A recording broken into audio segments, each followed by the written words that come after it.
ക്രിസ്തുവിൻ്റെ സമാധാനം നിങ്ങളോടുകൂടി ഉണ്ടായിരിക്കട്ടെ. വചനകിരണത്തിലേക്ക് ഏവർക്കും സ്വാഗതം. പ്രാണപ്രേയസി മുംതാസിന്റെ സ്മരണയ്ക്കായി താജ്മഹൽ പണികഴിപ്പിച്ച ഷാജഹാൻ ചക്രവർത്തിയെ ഏവർക്കും സുപരിചിതമാണ്.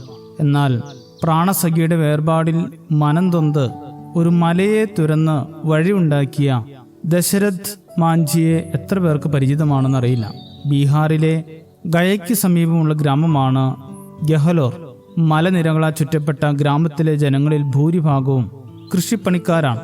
ഒരു ദരിദ്ര കുടുംബത്തിൽ 1934 ജനിച്ച ദശരഥ് മാഞ്ചിയുടെ ജീവിതം പ്രതികൂല സാഹചര്യങ്ങളോട് മല്ലിട്ടായിരുന്നു. ചെറുപ്പത്തിൽ തന്നെ നാട് വിട്ടു പോകേണ്ടി വന്ന ദശരഥ് ധൻബാദിലെ കൽക്കരി പാടങ്ങളിൽ തൊഴിലാളിയായി.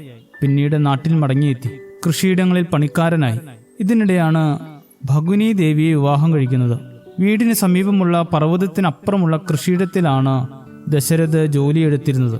വയലുകളിൽ ജോലിക്ക് പോകാൻ ഇവർക്ക് മല കയറി വേണം യാത്ര ചെയ്യാൻ. ദശരഥന് ഉച്ചഭക്ഷണവുമായി വന്ന ഭഗുനി ദേവി ഒരു ദിവസം മലമുകളിൽ നിന്ന് കാൽ വഴുതി താഴേക്ക് പതിച്ചു.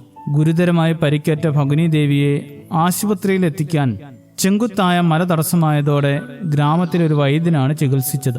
പരിക്കുകളിൽ നിന്ന് മോചിതയാകാതെ 2 വർഷത്തിന് ശേഷം ഭഗുനി ദേവി മരിച്ചു. ഭാര്യയ്ക്ക് സംഭവിച്ച ദുരന്തത്തിൽ മാനസികമായി തകർന്ന ദശരഥ് മാഞ്ചി 1960 തന്നെ ആ തീരുമാനമെടുത്തു. മലയിടിച്ച് റോഡുണ്ടാക്കണം. ഇനി ആർക്കും ഇത്തരം ദുരന്തം നേരിടേണ്ടി വരരുത്. വലിയ ചുറ്റുകയും ഉളിയും കയറുമായിരുന്നു പണിയായുധങ്ങൾ. കൃഷിപ്പണിയിൽ ഇടവേള കിട്ടുമ്പോഴെല്ലാം അദ്ദേഹം പാറ പൊട്ടിക്കുന്നതിൽ വ്യാപൃതനായി. അദ്ദേഹത്തിന്റെ പ്രവൃത്തി കണ്ട പലരും ഭ്രാന്താണെന്ന് വിളിച്ച് പരിഹസിച്ചു. പക്ഷേ 22 വർഷത്തെ ആ ഭ്രാന്തിന്റെ ഫലമായി ആ മലയിലൂടെ ഒരു വഴി തെളിഞ്ഞപ്പോൾ സമീപ ടൗണായ വാസർഗഞ്ചിലേക്കുള്ള ദൂരം 25 കിലോമീറ്ററിൽ നിന്ന് 13 കിലോമീറ്ററായി കുറഞ്ഞപ്പോൾ എല്ലാവരും ആ വിളി മാറ്റി അദ്ദേഹത്തെ മൗണ്ടൻ മാൻ എന്ന പുതിയ വിളിപ്പേര് നൽകി ആദരിച്ചു. മറ്റുള്ളവരുടെ പരിഹാസത്തിനും കുത്തുവാക്കിനും പിന്നാലെ പോയി ഉപേക്ഷിച്ച് കളയേണ്ടതല്ല ജീവിതത്തിലെ നിശ്ചയദാർഢ്യങ്ങൾ.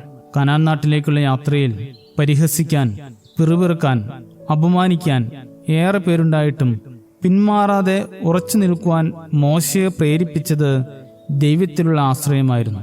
നല്ലത് ചെയ്യുമ്പോൾ ചിലർ ഭ്രാന്തനെന്ന് വിളിച്ചേക്കാം, അപമാനിച്ചേക്കാം, പരിഹസിച്ചേക്കാം. പക്ഷേ ദൈവത്തിൽ ആശ്രയിച്ച് സത്യത്തിലും നീതിയിലും ഉറച്ചു നിൽക്കുന്നവർക്കുള്ളതാണ് അവസാന വിജയം.